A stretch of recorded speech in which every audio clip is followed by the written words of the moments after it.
Hi everyone. आज की इस वीडियो में हम सेल ऑर्गेनल्स के बारे में पढ़ेंगे। मतलब बेसिकली सेल के क्या क्या पार्ट्स होते हैं, सेल के क्या क्या ऑर्गन्स होते हैं, ठीक है, उसके बारे में हम पढ़ेंगे। तो जो सेल के ऑर्गन्स हैं, सेल ऑर्गेनल्स हैं, ठीक है, उसमें सबसे पहले पहले टॉपिक का नेम लिख लेते हैं एक तो। ठीक है, आज हम पढ़ने वाले हैं आपके क्या, सेल ऑर्गेनल्स। ठीक है, सेल ऑर्गेनल्स में सबसे ये क्यों चल रहा है। सेल ऑर्गेनल्स में सबसे पहले आपका आ जाता है, I am so sorry for such a mess.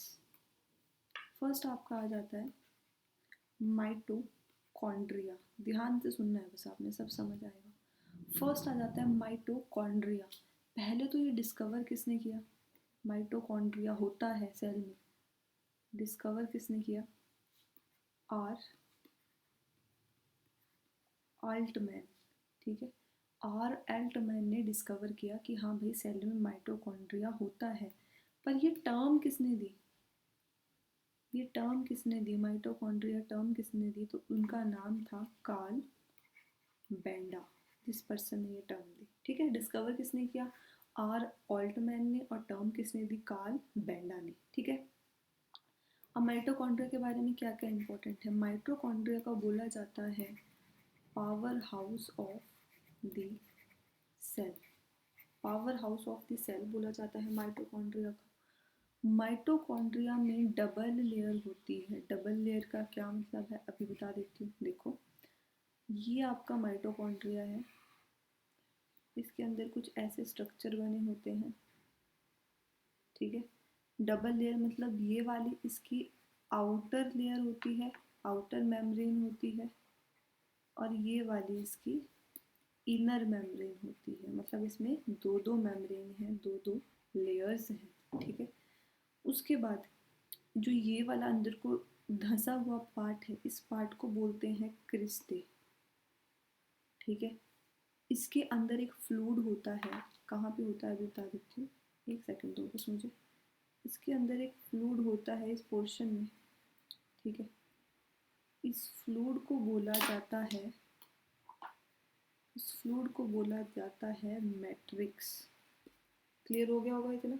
ठीक है, इसके अलावा जो आपका माइटोकॉन्ड्रिया है, इसका फंक्शन होता है, इसका काम होता है क्या, एनर्जी फॉर्मेशन। मतलब ये एनर्जी को बनाता है।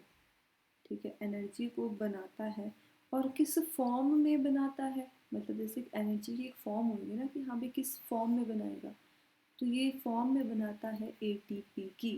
ठीक है, मान लो जैसे हम बोले कि माइटोकॉन्ड्रिया ने 10 एटीपी एनर्जी बनाई। ठीक है, ऐसे करके। एटीपी का मतलब क्या होता है वो समझ लो, एडिनोसिन ट्राई फॉस्फेट। ठीक है, समझ आ गया इतना। एडिनोसिन ट्राइफॉस्फेट एटीपी का मतलब होता है, और माइटोकॉन्ड्रिया का अपना डीएनए होता है। It has its own DNA. ठीक है, क्लियर हो गया इतना। ये हमने पढ़ लिया माइटोकॉन्ड्रिया के बारे में। दूसरा हमारा ऑर्गन आ जाता है, वो आ जाता है आपका न्यूक्लियस। ठीक है, न्यूक्लियस के बारे में पढ़ेंगे। न्यूक्लियस में भी आपकी डबल लेयर होती है, सेम जैसे माइटोकॉन्ड्रिया में होती है। ठीक है, दूसरी चीज़, न्यूक्लियस को बोला जाता है control centre of the cell and brain of the cell. Brain of the cell. अब इसको ब्रेन क्यों बोला जाता है, क्योंकि ये कंट्रोल करता है सेल को। ठीक है, जिस तरह से ब्रेन हमारी बॉडी को कंट्रोल करता है, उसी तरह से जो न्यूक्लियस होता है वो आपके सेल को कंट्रोल करता है, और इसीलिए इसे ब्रेन ऑफ द सेल बोला जाता है। ठीक है, न्यूक्लियस को डिस्कवर करने वाले कौन से इंसान थे, कौन किस बंदे ने बोला कि हाँ भाई न्यूक्लियस भी होता है, उनका नाम था रॉबर्ट ब्राउन। ठीक है, अब इम्पॉर्टेंट चीज़, न्यूक्लियस के अंदर एक थ्रेड मतलब धागे की तरह स्ट्रक्चर होता है। ये न्यूक्लियस, इसके अंदर धागे की तरह स्ट्रक्चर होता है। इस स्ट्रक्चर को हम बोलते हैं क्रोमैटिन। ठीक है, क्रोमैटिन के ऊपर ना बेसिकली जो ये क्रोमैटिन होता है, यही क्रोमोसोम्स को बनाता है, ठीक है। क्रोमैटिन किसको बनाता है? क्रोमोसोम्स को बनाता है। मान लो ये आपका एक क्रोमोसोम है, इन क्रोमोसोम्स के ऊपर हमारे जीन्स पड़े होते हैं। क्या पड़े होते हैं? जीन्स पड़े होते हैं। और जीन्स ही ये होते हैं जो पेरेंट्स से बच्चे में गुणों को ले जाते हैं, ठीक है। हम बोलते हैं ना कि यार जेनेटिक है ये चीज़ें, तो वो जीन्स के थ्रू ही आ रही है बच्चे में, ठीक है। समझ आ गया होगा। न्यूक्लियस में जो थ्रेड लाइक स्ट्रक्चर होता है, मतलब धागे की तरह स्ट्रक्चर होता है, थ्रेड लाइक स्ट्रक्चर, उसको हम बोलते हैं क्रोमैटिन। क्रोमैटिन में क्रोमोसोम होते हैं, क्रोमोसोम के ऊपर जीन्स पड़े हुए होते हैं जो कि पेरेंट्स से बच्चे में गुणों को भेजते हैं। क्या न्यूक्लियस का अपना डीएनए होता है? तो जी हाँ, न्यूक्लियस का अपना डीएनए होता है, ठीक है। थर्ड हम ऑर्गन पढ़ेंगे इसका, वो है आपका प्लास्टिड्स। प्लास्टिड्स प्लास्टिड्स में भी आपकी डबल मेम्ब्रेन होती है, ठीक है। जो प्लास्टिड होता है ना, ये सिर्फ और सिर्फ प्रेजेंट ओनली इन प्लांट्स। ये इंपॉर्टेंट चीज़ है। क्यों? क्योंकि जो आपका माइटोकॉन्ड्रिया और न्यूक्लियस था वो प्लांट्स और एनिमल्स दोनों में था, पर जो आपका प्लास्टिड्स है वो सिर्फ और सिर्फ किस में प्रेजेंट है? वो आपका प्लांट्स में प्रेजेंट है, ठीक है। प्लास्टिड को बोला जाता है kitchen of the cell. Reason क्या है इसका, क्यों प्लास्टिड्स को किचन ऑफ द सेल बोला जाता है, ठीक है, वो अभी समझ लेते हैं हम। प्लास्टिड्स ना आपका 3 टाइप्स का होता है। प्लास्टिड्स 3 टाइप्स का होता है। पहला आ जाता है आपका क्लोरोप्लास्ट, दूसरा आ जाता है आपका क्रोमोप्लास्ट, ठीक है, एंड थर्ड आ जाता है आपका ल्यूकोप्लास्ट। अब देखो, जो क्लोरोप्लास्ट होता है ना, नाम से क्लियर है, क्लोरोफिल सुना होगा आपने, ठीक है, उस तरह क्लोरोप्लास्ट होता है, ठीक है। अब इसका काम क्या होता है? क्लोरोप्लास्ट के अंदर ही आपका, सॉरी क्या लिख दिया मैंने, क्लोरोफिल होता है। क्लोरोफिल की वजह से क्या होगा? पौधों को ग्रीन कलर मिलेगा, ठीक है। और इसीलिए इसे क्या बोला जाता है? किचन ऑफ द सेल बोला जाता है, ठीक है। रीज़न क्या है, क्यों किचन बोला? किचन में खाना बनता है, और पौधे का खाना किसकी वजह से बनता है? क्लोरोफिल की वजह से बनता है। इसलिए क्लोरोप्लास्ट को हम क्या बोलेंगे? किचन ऑफ द सेल बोलेंगे, ठीक है। अब क्रोमोप्लास्ट का क्या मतलब है? क्रोमोप्लास्ट भी आगे 2 तरह के होते हैं। क्रोमोप्लास्ट का काम क्या होता है? पौधे को अलग अलग कलर देना, ठीक है। इसलिए इसमें आगे 2 चीज़ें होती है, एक होती है आपकी एंथ्रो एंथ्रोसायनिन्स, ठीक है, और दूसरी होती है आपकी कैरोटेनॉइड्स। कैरोटेनॉइड्स। तो ये जो कैरेट का कलर होता है ना आपका, वो एंथ्रोसायनिन्स ऐसा होता है जो फ्लावर्स का कलर होता है। फ्लावर देखे होंगे आपने कैसे रंग बिरंगे होते हैं, तो वो रंग बिरंगा कलर कौन देता है? एंथ्रोसायनिन्स देता है। जो कैरेट वाला कलर होता है वो कौन देता है? वो आपका कैरोटेनॉइड्स देता है, ठीक है। तो क्रोमोप्लास्ट का काम समझ आ गया। क्रोमोप्लास्ट का काम है पौधे को अलग अलग तरह के कलर देना, ठीक है। वो आपका ल्यूकोप्लास्ट आ जाता है। ल्यूकोप्लास्ट का काम क्या होता है? Doesn't provide any colour. सबसे इंपॉर्टेंट चीज़ याद रखनी है, डजंट प्रोवाइड एनी कलर। अगर पूछा जाए क्या ल्यूकोप्लास्ट कोई कलर देता है, तो जी नहीं, ल्यूकोप्लास्ट कोई कलर नहीं देता। तो इसका काम क्या होगा यार? तो इसका मेन काम होगा कि ये स्टोरेज का काम करता है, स्टोर करके रखता है। इसके लिए इसमें 3 तरह के स्टोरेज सिस्टम होते हैं। कौन कौन से, आओ समझते हैं। पहला आ जाता है आपका प्रोटीनोप्लास्ट। प्रोटीनोप्लास्ट नाम से क्लियर है, प्रोटीन को स्टोर करेगा। दूसरा आ जाता है आपका अमाइलो अमाइलोप्लास्ट, ठीक है, ये स्टार्च को स्टोर करके रखता है, ठीक है। तीसरा आ जाता है आपका इलियोप्लास्ट। इलियोप्लास्ट का काम क्या होता है? ऑयल को स्टोर करता है, ठीक है, इलियोप्लास्ट। तो ये था आपका क्या, हमारे जो प्लास्टिड्स थे वो ख़त्म हुआ, ठीक है। फोर्थ ऑर्गन देखते हैं हम सेल का। फोर्थ ऑर्गन कौन सा है? फोर्थ ऑर्गन आपका आ जाता है एंडोप्लाज्मिक रेटिक्यूलम। देखो नाम से टफ लग रहा होगा, एंडोप्लाज्मिक रेटिकुलम, बेटा अभी समझेंगे तो बहुत आसान लगेगा। देखो पहली चीज़ तो ये न्यूक्लियस के पास ही प्रेजेंट होगा, जैसे आपका न्यूक्लियस है तो कुछ ऐसे आपको मिलेंगे, कुछ ऐसे आपको मिलेंगे। ये क्या होंगे आपके, ये होंगे आपके एंडोप्लाज्मिक रेटिकुलम, ठीक है। तो ये प्रेजेंट कहाँ होगा, प्रेजेंट नियर न्यूक्लियस, ठीक है। दो तरह के होते हैं ये, ध्यान से समझना। यहाँ आपने देखा होगा कुछ मैंने ऐसे बनाए लेटते हुए और कुछ मैंने खड़े हुए बनाए, तो बस टू टाइप्स के होते हैं। पहला आ जाता है आपका स्मूद, स्मूद एंडोप्लाज्मिक रेटिकुलम। दूसरा आ जाता है रफ एंडोप्लाज्मिक रेटिकुलम, ठीक है, समझ आ गया इतना। अब जो स्मूद वाले होते हैं ना, इसमें ना राइबोसोम्स नहीं होते, राइबोसोम्स आर नॉट प्रेजेंट। इसका काम क्या होता है, इसका फंक्शन क्या होता है, इसका फंक्शन होता है ये लिपिड्स बनाते हैं, क्या बनाते हैं, लिपिड्स बनाते हैं, ठीक है। इसलिए ये हेल्प करता है, ठीक है, सेल मेम्ब्रेन बनाने में। बेसिकली जो आपकी सेल मेम्ब्रेन होती है ना, जो अभी हमने ऊपर पढ़ी, वो लिपिड्स की बनी होती है, हमने देखा था लिपिड्स की, प्रोटीन्स की, है ना। तो वो सेल मेम्ब्रेन बनाने में हेल्प करता है। और जब आपका लिपिड्स हेल्प करता है सेल मेम्ब्रेन बनाने में, तो इस प्रोसेस को बोलते हैं, मतलब जिस प्रोसेस से सेल मेम्ब्रेन बनती है उस प्रोसेस को हम बोलते हैं मेम्ब्रेन बायोजेनेसिस।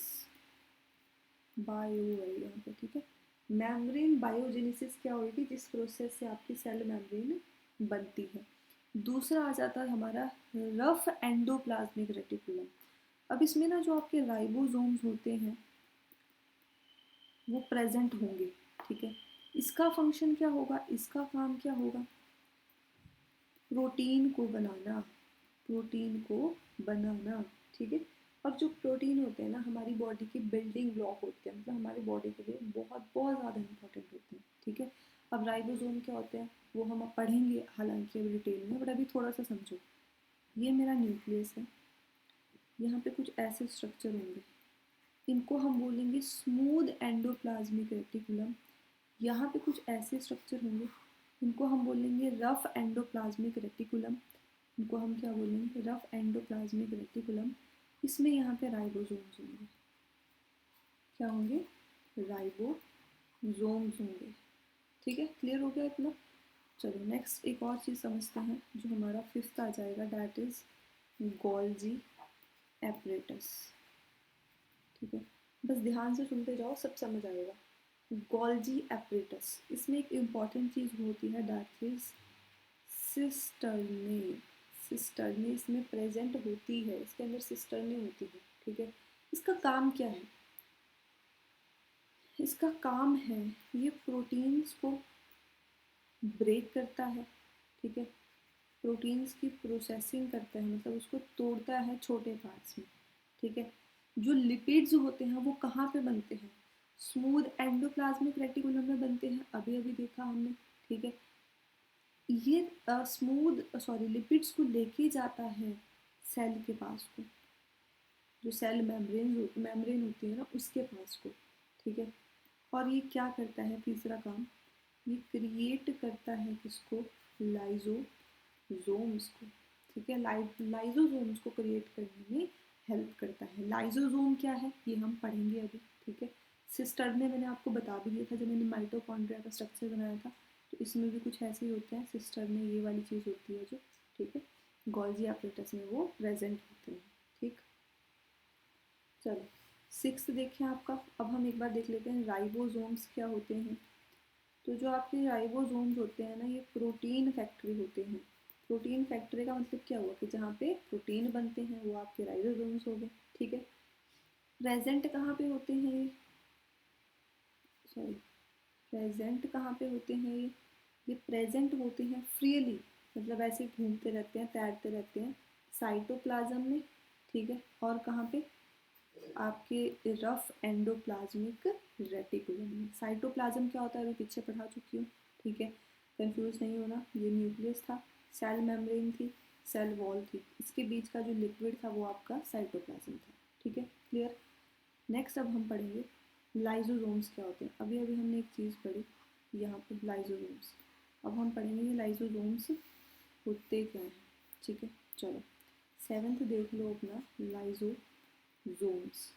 तो बेसिकली जो लाइजोसोम्स होते हैं ना, इनको बोला जाता है suicidal suicidal bag of cell और स्कैवेंजर ऑफ सेल। मतलब जहाँ पे मरी हुई चीज़ें पड़ी हैं। ठीक है, सुसाइडल बैग। बेसिकली इसका काम क्या होता है, देखो फंक्शन देख लेते हैं इसका। ये लिपिड्स को तोड़ता है। ठीक है, कार्बोहाइड्रेट्स को तोड़ता है,